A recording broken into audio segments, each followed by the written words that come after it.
Silahkan dibuka kitab Safinatun Najah. Nyampenya di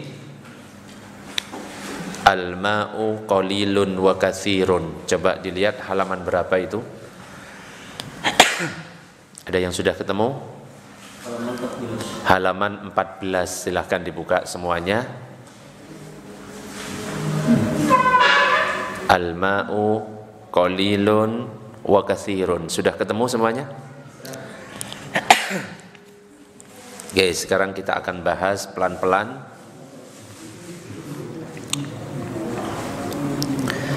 Bismillahirrahmanirrahim. Qala al-musannifu rahimahullahu ta'ala wa nafa'ana bihi wa bi'ulumihi fid dharain amin. Faslun fil ma'i. Fasal yang menjelaskan tentang air. Musannif atau penulis kitab mengatakan faslun ialah sebuah fasal. Al-ma'u qalilun wa katsirun. Bermula air, yaitu ada air yang sedikit dan juga ada air yang banyak. Jadi air itu ada dua. Ada air sedikit, ada air banyak. Dan dijelaskan di dalam kitab ini, al-qalilu, air yang sedikit itu adalah madunal kullatain, adalah air yang tidak sampai 2 kullah. Sedangkan air yang banyak di sini dikatakan wal katsiru kullatani fa aktsaru. Air banyak itu adalah air yang ukurannya adalah 2 kullah atau lebih dari itu. Nah, pertanyaannya sekarang adalah 2 kullah itu ukurannya berapa? Berapa? Ada yang tahu? 2 kullah? Nah, 2 kullah itu kalau diberikan ukuran panjang kali lebar kali tinggi 60 kali 60 kali 60. Jadi panjangnya 60 cm, lebarnya 60 cm, tingginya 60 cm. Berapa kalau dikalikan? Berarti volumenya adalah, nah ini pelajaran matematika. 60 kali 60 kali 60 berapa? 216.000 cm kubik. Kalau diubah ke liter menjadi 216 liter. Jadi 2 kullah itu adalah 216 liter. Kalau airnya tidak sampai 216 liter, maka itu dikatakan air sedikit. Tapi kalau airnya ukurannya 216 liter atau 2 kullah atau lebih dari itu, contohnya air sungai, air laut, ya, air got, ya ndak lah, air got ya ojo, keterlaluan ya. Nah, terus dikatakan di sini al-qalilu, air yang sedikit, yatanajjasu biwuqu'in najasati fihi. Air sedikit itu akan menjadi najis kalau kejatuhan benda najis di dalamnya. Wa illam yataghayyar, meskipun air itu tidak berubah. Kalau ada air 1 gelas misalnya atau 1 gayung, itu kira-kira nyampe 2 kullah atau tidak? Tidak. Kejatuhan najis. Ya. Misalnya Dani bersin, hojo, inurnya masuk. Atau ingusnya masuk. Saya tak tanya, ingus itu suci apa najis? Bisa dipakai wudu? Ya enggak bisa ya. Suci, cuma gilani gitu ya. Beda. Jadi terus kejatuhan najis, apapun bentuk najisnya, jatuh najis itu ke air yang enggak sampai 2 kullah, meskipun airnya tetap jernih, tidak berubah bau, warna, rasanya, maka air itu otomatis berubah menjadi air najis. Jelas sampai di sini? Itu kalau air sedikit. Tetapi kalau air yang banyak, dikatakan di sini al-katsiru, air yang banyak, la yatanajjasu, tidak menjadi najis air yang banyak itu illa, kecuali idza taghayyara ta'muhu aw launuhu aw rihuhu, apabila air itu berubah rasanya, warnanya, baunya. Kalau ada air banyak, misalnya apa? Air di dalam kamar mandi yang besar ya tempatnya. bak mandinya besar, yang sudah sampai 2 kullah, ada najis jatuh di situ. Selama airnya tidak berubah bau, warna dan rasanya, airnya suci apa najis? Suci. Tapi kalau sampai berubah bau, warna dan rasanya, suci apa najis? Najis. Bisa difahami sampai di sini? Nah, sekarang pertanyaannya, kalau misalkan ada gelas satu, gelas, banyak gelas, ada 100 gelas. Saya tetesi air kencing satu-satu, satu tetes, tek, tek, tek. 100 gelas itu najis apa suci? Alasannya najis kenapa? Tidak sampai 2 kullah. Nah, yang 100 gelas tak masukkan ke dalam bak mandi, pers, lebih dari 2 kullah. Dan warna kencingnya gak kelihatan sama sekali. Saya tanya, air gabungan tadi suci apa najis? Suci. Bisa difahami sampai di sini? Suci. Kalau saya ambil 1 gelas lagi, yang 1 gelas suci apa najis? Ayo, bingung sudah? Suci apa najis? Halo? Nah, kalau fikih harus rinci. Saya ulangi, ini masih belum paham. Air 2 kullah atau lebih kejatuhan najis suci, jelas.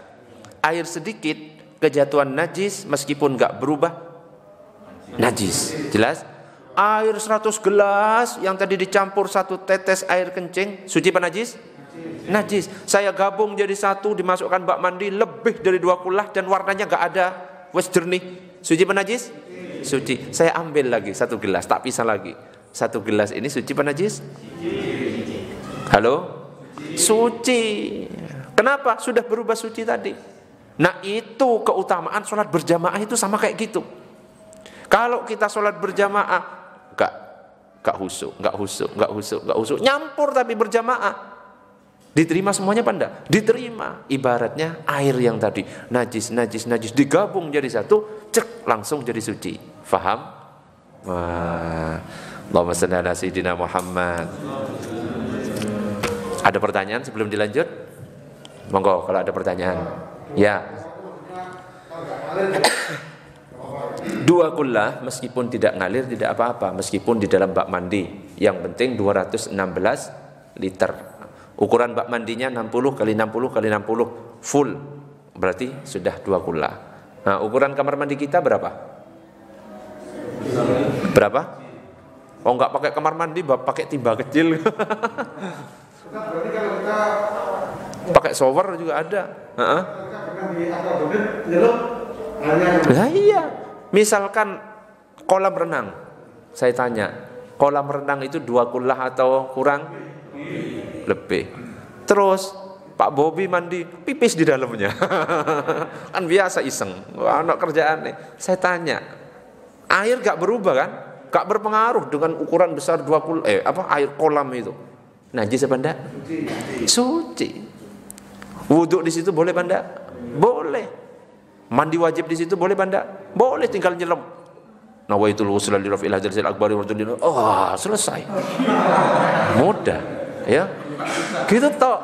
Makanya kalau mau mandi wajib yang paling gampang langsung jebur ke laut, ya. Samudra Pasifik. Tapi di bawah ada ikan paus. Ada pertanyaan yang lain, monggo sebelum ditanya, monggo Pak Yono.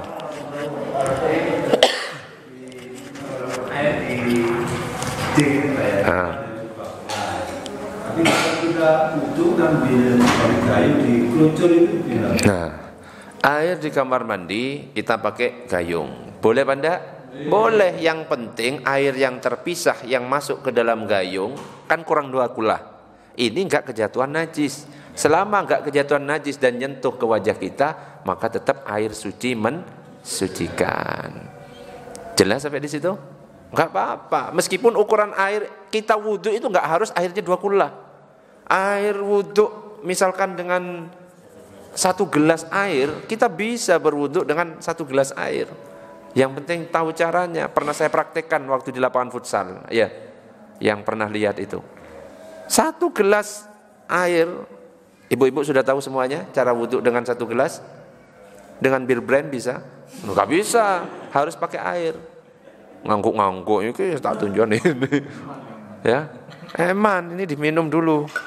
Nah ini wudhu pakai aqua gelas bisa, bahkan nggak netes lo bisa. Yang penting tahu caranya. Ada yang tahu bisa mempraktekkan? Mau dipraktekkan atau enggak? Hah? Dipraktekkan?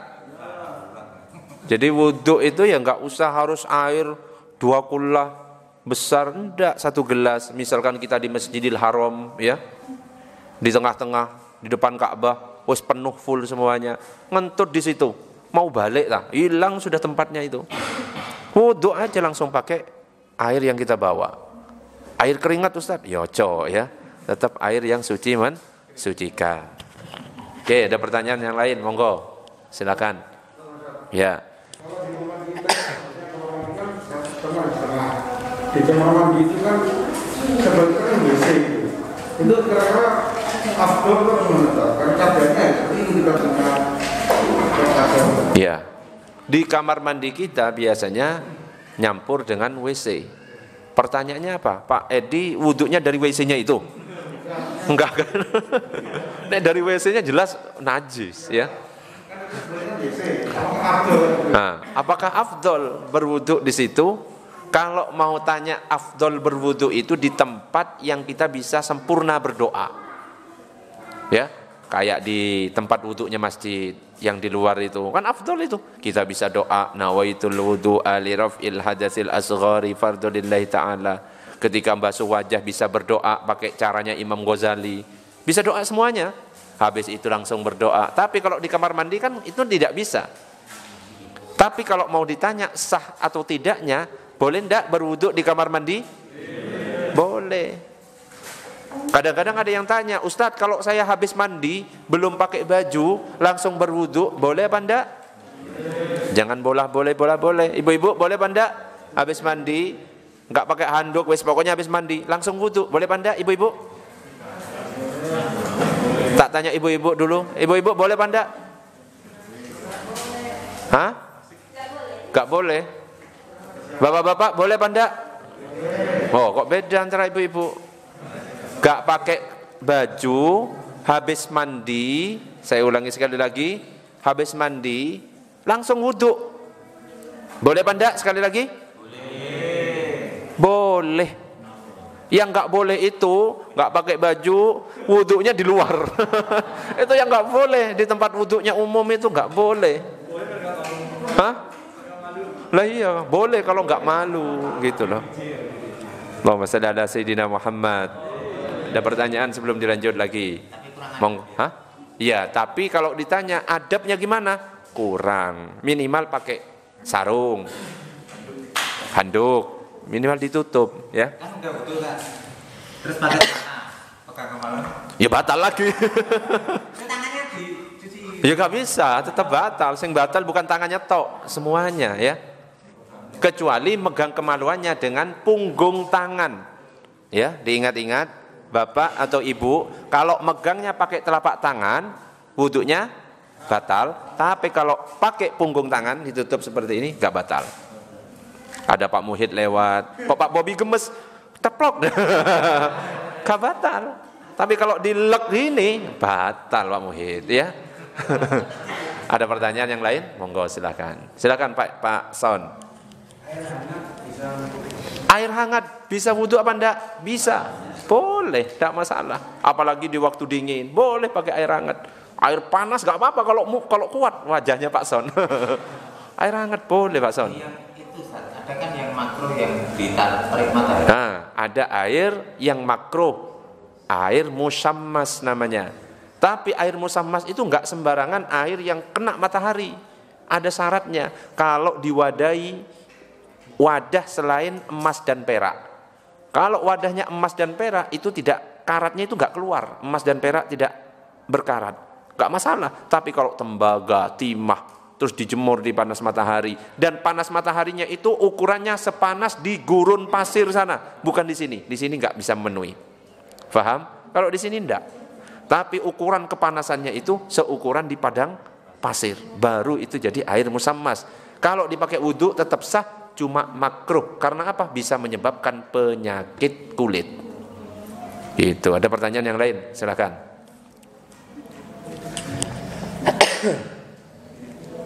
Berarti yang terpenting itu kan terkena sinar matahari. Kalau digodok itu akan mesin atau Gak apa-apa, tetap boleh. Tetap air hangat boleh, air panas boleh, air dingin ya boleh. Tapi yang makruh itu kalau air yang panas sangat panas, yang dingin sangat dingin sehingga bisa membahayakan, itu makruh, tapi tetap sah. Monggo ada pertanyaan yang lain, silakan. Didengarkan dulu, ada pertanyaan.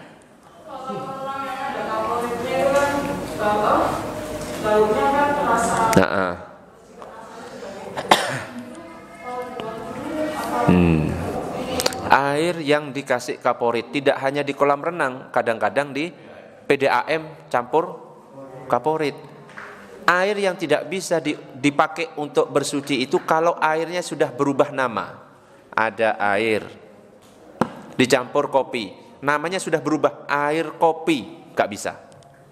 Kalau cuma dicampur satu tetes kopi, selama airnya masih manggilnya ini air kopi apa bukan, masih ada tanda tanya seperti itu, belum jelas namanya, masih bisa dipakai.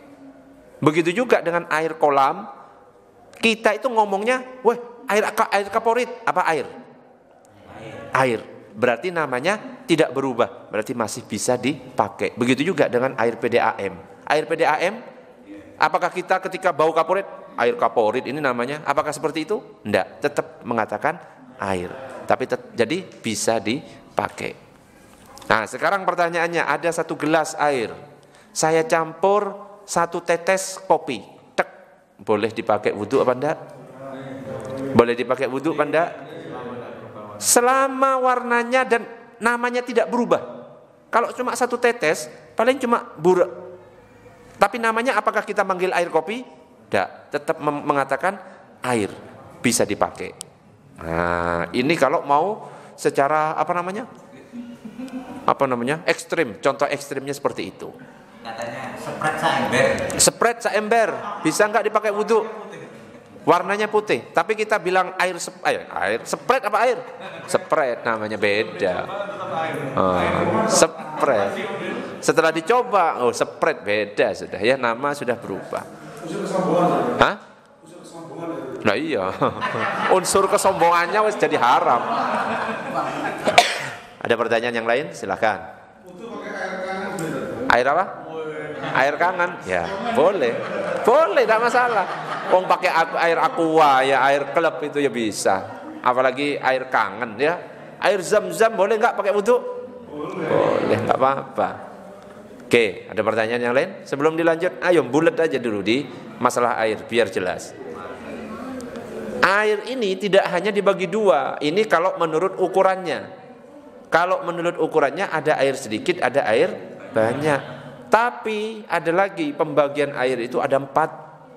Yang pertama air mutlak. Air mutlak itu air suci mensucikan. Ini yang kita pakai wudhu, pakai mandi. Namanya air mutlak. Air mutlak ini ada 7. Apa saja yang 7? Air sungai, air laut, air hujan, air embun, mata air, apa lagi? Salju, apa lagi? Air sumur, laut. Pokoknya ada 7. Kok bulet? Kok jadi 8? Yang kedua ada air suci tapi tidak mensucikan. Ini contohnya adalah air mustakmal. Ini yang biasanya banyak yang nggak paham tentang air mustakmal. Air mustakmal apa pengertiannya? Coba saya pengen tahu. Apa? Sisanya itu gini apa gimana sisanya itu? Nah, air mustakmal itu adalah air yang sudah dipakai bersuci, mandi atau wudhu, yang lepas dari kulit kita. Bisa dipahami?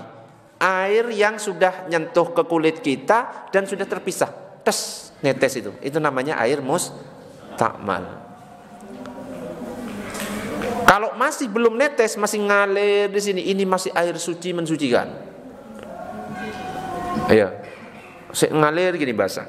Sik ojo diteteskan. Usap-usap wajahnya gitu. Kalau dia ngasih dalam lebih dari 2, Kalau lebih dari 2 kula nggak masalah, nggak pengaruh. Kalau lebih dari 2 kula, yang berpengaruh, yang bermasalah itu kalau airnya sedikit, 1 timba, kita wudhu, netes, bisa dipakai apa enggak? Dilihat dulu ukurannya. Kalau tetesannya lebih sedikit daripada yang ada di timba, lebih banyak yang ada di timba, masih bisa. Tapi kalau ternyata lebih banyak air mustakmalnya yang jatuh ke situ, itu jadinya mustakmal semuanya. Soalnya kan bukan najis ya. Air mustakmal itu air suci, cuma tidak mensucikan. Contoh lagi, air habis nyuci, itu suci apa najis? Nyuci, ibu-ibu yang biasa nyuci, saya tanya harus dijawab. Yang ibu-ibu nyuci, saya tanya, ibu-ibu kalau misalnya nyuci manual yang didahulukan kainnya diletakkan dulu atau air dulu? Air dulu, itu najis semuanya. Kalau dipakai sholat, tidak sah sholatnya. Yang nanggung suaminya, ibu-ibu semuanya. Kapok kan? Yang diletakkan duluan bukan air, apa dulu? Bukan air, baju dulu, baru datangkan air. Faham? Kalau air dulu, air kan jelas kalau diletakkan di timba gak sampai 2 kula kan? Kalau misalkan air didatangkan baju cucian yang ada najisnya, tadi kan rumusnya kalau air yang tidak sampai 2 kula kedatangan najis berubah jadi najis apa enggak? Najis. Kita datangkan baju yang ada najisnya berubah jadi najis, dikucek najis semuanya. Makanya harus dibalik. Air, salah apa? Baju, datangkan air. Kalau baju didatangkan air, maka kalau dipisah bajunya ini diangkat, airnya itu najis apa mustakmal? Mustakmal itu. Gitu rumusnya. Ini seandainya ibu-ibu lagi jengkel kepada bapak-bapak, langsung buatkan kopi dari air itu, nggak masalah. Nggak masalah. Suci, cuma mustakmal. Nek jengkel pakai air biasanya kalau cucian ini. Biasanya itu kan timba ember, kasih rinso, kasih air, duduk untuk rendam pakai. Itu kasih kan? Nah, jadi pertama ya itu dibalik dulu, jangan kayak gitu, najis itu jadinya. Jadi baju dulu, baru air, ya itu kan sudah itu yang pertama. Yang kedua mau dicampur ini, tidak masalah. Mau dicampur apa itu? Rinso dan lain sebagainya. Tapi kalau sudah nyampur rinso, airnya itu kan air rinso. Air rinso itu tidak bisa mengangkat najis, cuma membersihkan saja. Baru nanti sesi kedua harus dibilas dengan air yang mengalir. Gitu caranya. Wes betul, ibu-ibu betul semuanya? Sudah betul? Salah? Wah, ibu-ibu sudah betul? Ya Pak Yono.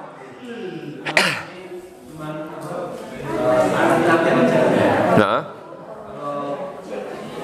cuci yang ada najisnya kita kasih air dulu, lalu kita buang airnya, kita bilas lagi, kita kasih sabun. gimana? Pertama air dulu. Air najisnya kita cuci air. Baju dulu pertama. Terus kita baru kasih sabun cuci. Sama air. Jadi untuk menghilangkan najis kita kasih air dulu. Terus Dibuang dulu.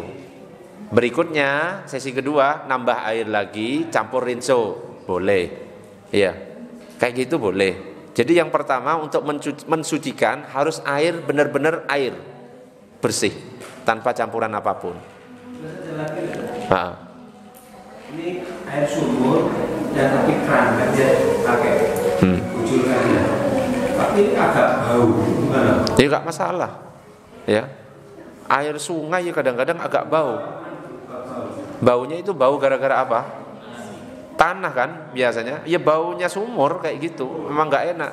Kecuali memang sudah terlihat nyata di situ ada bangkai bercampur bangkai, warna berubah, baunya karena bangkai, baru berubah jadi najis.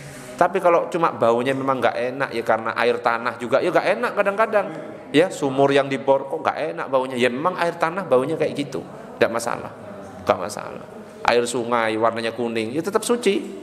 Air laut warnanya biru, nggak masalah. Emangnya biru itu? Putih kok kalau diangkat. Di sungai enggak lagi bersuci, sudah mau selesai ada kuning-kuning. Ya minggir, masa di Kayak gitu tuh. Bantal diulangi lagi. ya enggak lah, minggir ke arah yang lain, jangan malah ditangkap. Wow, dipindah. Ya nggak usah, nggak usah.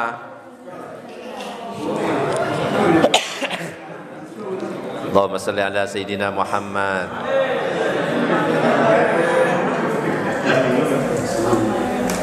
Oke, ada pertanyaan sebelum dilanjut? Silakan Pak Muhid. Kalau air tandon itu loh, jadi air sumur kan dinaikkan ke tandon, nggak sampai 2 bulan, nggak sampai. Nah terus kita butuh lewat keran dari atas kan turun ini, bisa nggak? Boleh tetap, nggak apa-apa. Walaupun nggak sampai 3 bulan. Nggak sampai 2 bulan nggak apa-apa. Penting tandone gak sabar. Yang penting ono batang tikus sih. Harus dicek kok baunya gak enak. Oh, batang tikus nggak sah.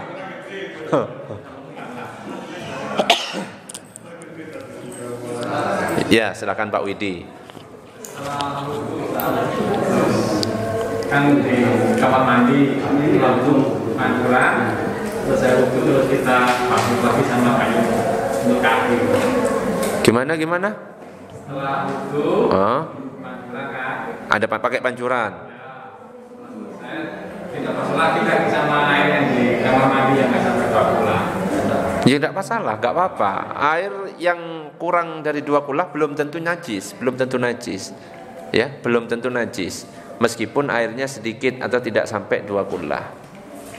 Oke, ada pertanyaan sampai di sini? Kembali ke mesin cuci tadi. Dari urutannya itu tadi kan berarti lebih aman mencuci pakai mesin cuci kan. Baju masuk dulu, kemudian sabun dikasihkan, terus air baru dialirkan. Nah, itu kan air dulu kan yang mengalir. Iya, kalau mesin cuci kan baju duluan.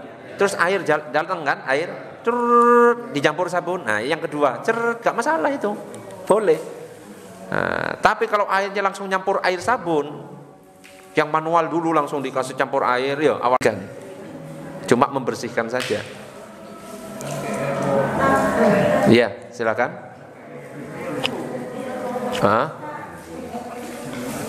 Ya, pertanyaannya? Yang lain? Tapi air yang kedua ini kan nanti pas waktu dibilas sampai suci kan Ustaz? Iya, air yang kedua. Berarti nggak apa-apa ya? Maksudnya kan yang pertama ini kan Salah cara. iya. Pertama kan airnya dulu diletakkan di sini, jadinya kan najis, betul kan? Hah? Kepalanya nggak kelihatan. Fikri, geser sana Fikri. Kamu goyang-goyang gini dari tadi, kamu lama. Yo. Nah, iya yang pertama ini kan bener-bener Ustaz. Iya. Itu tapi kan yang salah tadi. Heeh. Terus yang kedua ini tapi bersihkan berarti nggak apa-apa. Harus dialirkan air baru, betul. Enggak masalah. Tapi itu harus disadari yang tadi salah itu najis posisi baju itu. Paham? Karena salah apa? Salah tempatnya, salah caranya. Karena sudah najis, caranya gimana? Harus mendatangkan air yang suci. Misalnya pakai keran, boleh dibilasi. Boleh. Ya, dibilasi lagi satu-satu, masukkan ke ini, datangkan air baru. Enggak masalah, gitu harus diakali seperti itu. Ini apa namanya? Misal ya kalau misalkan dalam bulan itu kan ada yang kena najis ya sebenarnya. Nah itu cara mensucikannya kalau misal dicampur sama pakaian yang nggak kena najis, cara nyucikannya gimana? Dicampur sama itu tuh nggak apa-apa atau harus dipisah? Lebih baik kalau kena najis, misalnya kena darah itu kan nempel kan ya? Nempel kan ya? Bisa nggak pindah itu darah yang nempel ke baju yang lain? Enggak kan? Enggak sebenarnya. Kalau seandainya digabung pun itu sebenarnya bisa. Cuma ya kan jaga-jaga saja untuk kehati-hatiannya. Gitu aja. Karena apa? Darah itu yang sudah nempel di kain itu ya nggak akan berpindah itu. Apalagi juga digosok bareng-bareng, wis hilang semuanya jadinya. Sebenarnya enggak masalah. Tapi kalau mau hati-hati, wis ini yang kena darah dipisahkan. Ini yang ini itu lebih bagus dan lebih berhati-hati. Kalau seandainya dicampur enggak masalah, wong kita langsung bareng-bareng. Ya, tetap dibilas satu-satu, ya kan? Dialiri air satu-satu, disucikan lagi, enggak masalah. Oke, ada pertanyaan yang lain, monggo. Lanjut. Ini di mana sholawatan? Keras sekali ya. Allahumma shalli ala sayyidina Muhammad.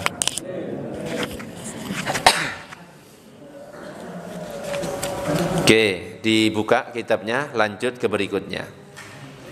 Faslun fi mujibatil ghusli, fasal yang menjelaskan tentang hal-hal yang mewajibkan mandi.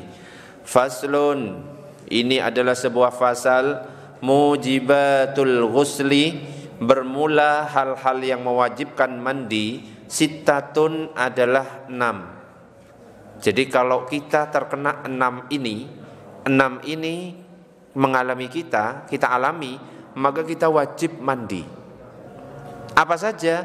Ilajul hasyafati fil farji, masuknya hasyafah ke dalam farji.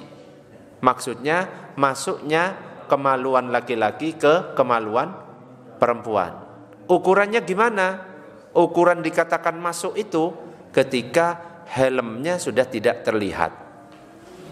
Kalau cuma dicium kan Ustaz belum. Ya, beda. Faham? Kamu ketawa ini ngaji ya. Jadi saya ulangi sekali lagi, ukuran dikatakan masuknya kelamin laki-laki ke kelamin perempuan, kemaluan ke kemaluan lainnya ketika helm sudah tidak terlihat, meskipun tidak keluar mani, wajib mandi. Jelas? Satu. Yang kedua, wa khurujul maniyyi adalah ketika kita keluar mani, baik disengaja ataupun tidak disengaja. Disengaja, misalkan dengan berhubungan suami istri, itu kan disengaja, wajib mandi. Kalau tidak disengaja, tidur, mimpi basah, wajib mandi. Tidur, ngompol, ya dicuci. Kalau ngompol beda ya, beda. Dani misalnya, jalan-jalan lewat kambing nggak pakai baju, keluar mani, mandi ya, meskipun ngelihat kambing. Jelas? Sudah jelas? Itu yang keberapa? Yang kedua. Yang ketiga, wal haidu, untuk perempuan haid wajib mandi. Coba saya tanya sekarang, perempuan harus tahu, ibu-ibu harus tahu. Paling sedikitnya masa haid berapa? Salah maneh. Ulangi. Paling sedikitnya masa haid berapa? 24 jam atau 1 hari. Normalnya pada umumnya berapa hari? 7 hari. Paling lamanya berapa hari? 15 hari. Harus diingat, itu haid. Terus wan nifasu, dan nifas. Saya tanya sekarang, nifas paling sedikitnya waktu nifas berapa? Sedikit. Sak cerotan, cerot, wes gitu ya. Apa itu namanya? Ya sak tetes. Nah, ya sak cerotan, cerot keluar sak apa? Sak bayi-bayinya, wes gak keluar lagi. Ya itu segitu paling sedikitnya. Karena ada perempuan yang cuma melahirkan, habis itu gak keluar darah, nifas. Paham maksudnya? Wes langsung berhenti, ada. Makanya itu sak cerotan itu, wes. Kalau normalnya pada umumnya berapa hari? 40 hari. Diingat-ingat ibu-ibu. Kalau paling lamanya berapa hari? 60. Kok 3 bulan? 60 hari. Diingat-ingat itu. Masa lebih hafal saya? Iki sing nifas ini siapa? Terus wal wiladatu, dan melahirkan. Orang yang melahirkan tetap wajib mandi. Tapi yang perlu diingat, kalau melahirkan kemudian diiringi langsung ada darah nifas, tidak mandi. Mandinya langsung jadi satu saat nifas berhenti. Faham? Tapi kalau yang setelah melahirkan tidak ada darah nifas, maka wajib mandi waktu itu juga. Tahu bedanya? Sudah? Nah, kalau misalkan melahirkan, kemudian melahirkan langsung diiringi darah nifas, berarti mandinya itu nanti bersama darah nifas berhenti. Kadang-kadang ada yang salah, meskipun keluar darah nifas dia mandi, itu salah. Jelas? Tapi kalau misalkan keluar melahirkan langsung gak keluar darah nifas, cuma saat cerotan tadi langsung gak ada darah lagi, langsung dia mandi. Namanya mandi wiladah, mandi karena melahirkan. Jelas? Ini bapak-bapak ngangguk-ngangguk jelas ngerti tak melahirkan itu kayak apa. Oh. Mandi biasa. Normal dan sesar sama? Ya sama. Mau normal, mau sesar, atau keluar dari mulut kayak piccolo. Wah, tetap. Nek keluar darah nifas ya mandi. Wal mautu, dan mati. Nah ini beda. Kalau ini dimandikan, bukan Pak mandi sendiri, mati Pak Bobi mandi sendiri. Yo lari kalau kayak gitu. Oke, sebelum dilanjutkan, ada pertanyaan tentang hal-hal yang mewajibkan kita mandi. Silakan kalau ada pertanyaan. Silakan tanyakan dulu. Ya, silakan. Saya mau tanya Mas tadi, jadi kan jangan bilang maksimal 60 hari. 60 hari? 60 hari. Saya itu hampir 3 bulan.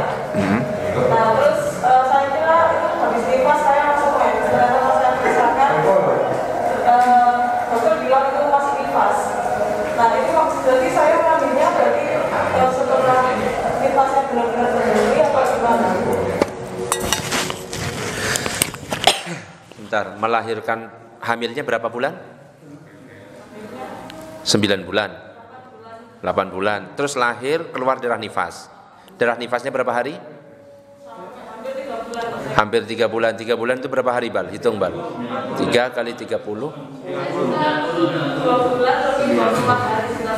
2 bulan lebih 24 hari. Berapa itu? 60. 84. Katanya dokter itu nifas. Dokternya salah. Iya kan? Berapa tadi? 84 ya? Karena apa? Maksimal darah nifas berapa? 60. Nggak bisa. Meskipun dokter nggak paham masalah ilmu fikih. Bahkan ketika kita keluar darah, ada kalanya itu namanya darah istihadhah. Bukan pas tiap keluar darah langsung berhenti nggak mandi. Contoh seperti ini. Wes pokoknya kalau sudah 60 hari stop. Kalau kita punya darah kebiasaan, nifas kebiasaan karena kita sudah punya anak, misalnya ada 2 yang pengalaman tahun lalu itu cuma 40 hari, meskipun lebih dari 60 hari tetap diambil darah kebiasaannya. Kalau sudah pengalaman, paham? Haid juga begitu. Misalkan saya tanya, haid ini nggak ada papan, ada papan tak? Ada spidol. Bisa. Bisa. Dia coba diambil. Tak kasih tahu cara ngitung. Saya meskipun laki-laki bisa ngitung darah haid.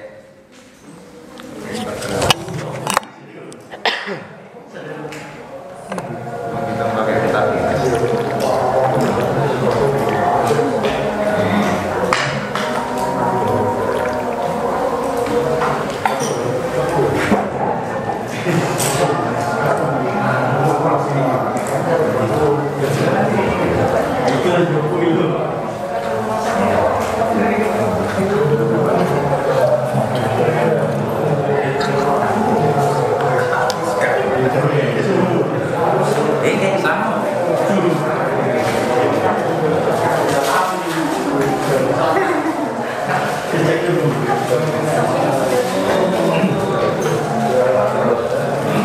Spidolnya bisa lah. Kamu pegang aja, pikirin gini. Di atas tak tulis, bisa spidolnya. Bisa. Oh bisa. Coba saya tanya. Biar ngerti. Bapak-bapak harus tahu. Karena bapak-bapak tugasnya adalah ngajar ibu-ibu.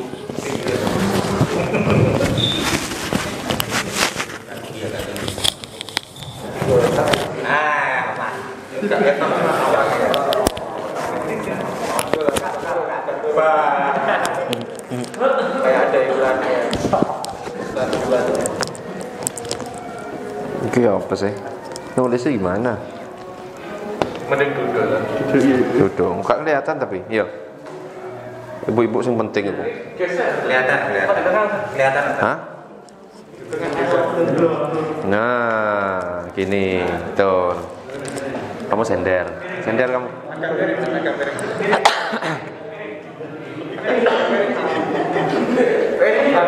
Nah, gini. Coba perhatikan. Misalkan ibu-ibu dan bapak-bapak perhatikan, karena bapak-bapak harus ngajari ibu-ibu ya harus tahu karena juga mengalami. Misalkan haid berhenti tanggal 1. Haidnya berhenti tanggal 1, berarti tanggal 1 suci. Jelas? Tanggal 1 ini suci. Terus kemudian tanggal 10 keluar darah. Saya tanya, tanggal 10 ini darah haid apa bukan? Coba tebak-tebakan pancet aja. Katanya ibu-ibu, darah haid apa enggak? Darah haid. Bapak-bapak? Oh ya pernah ya.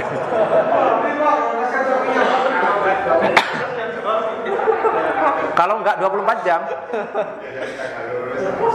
Iki hari Pak Mono.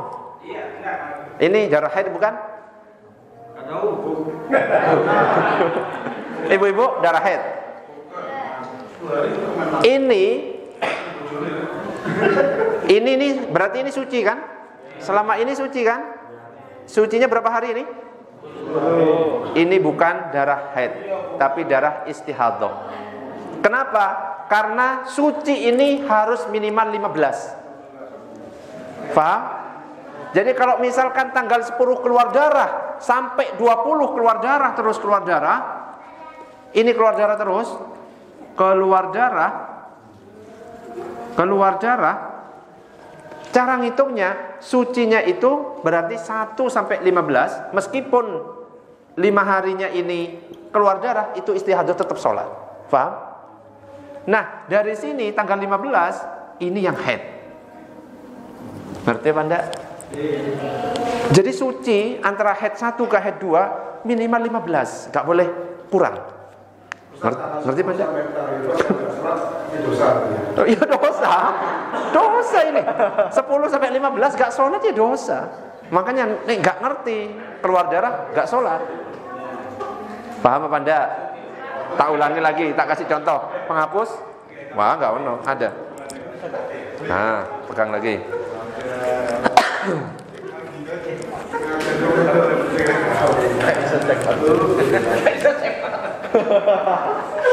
Lah, Ustadz, kalau misalkan dalam keadaan istihadah, boleh nggak suami menghubungi istri? Telepon, boleh. Nek telepon boleh. Hubungan maksudnya, boleh nggak? Dalam keadaan istihadah keluar darah, suami boleh nggak hubungan sama istri? Boleh kalau pengen jadi kayak pentol. Merah kabeh. Bolehnya boleh, cuma kesehatan nggak boleh. Paham? Merah kabeh kayak pentol. Contoh lagi. Ibu-ibu, tolong dipikir. Sing jawab harus ibu-ibu. Sekarang berhenti haidnya, sucinya adalah tanggal 5. 5 ini suci. Ternyata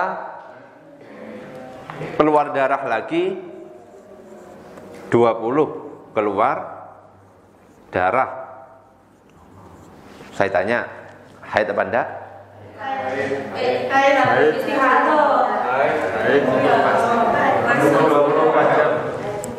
Apa ya 24 jam ini? Ini harian ini. Ini tanggal. Tutup 5 jam dari tadi, bukan 24 jam. Ini sudah lebih dari 24 jam ini. Ya maksudnya di tanggal 20 kalau sudah 24 jam baru, kalau belum tidak. Yang ini.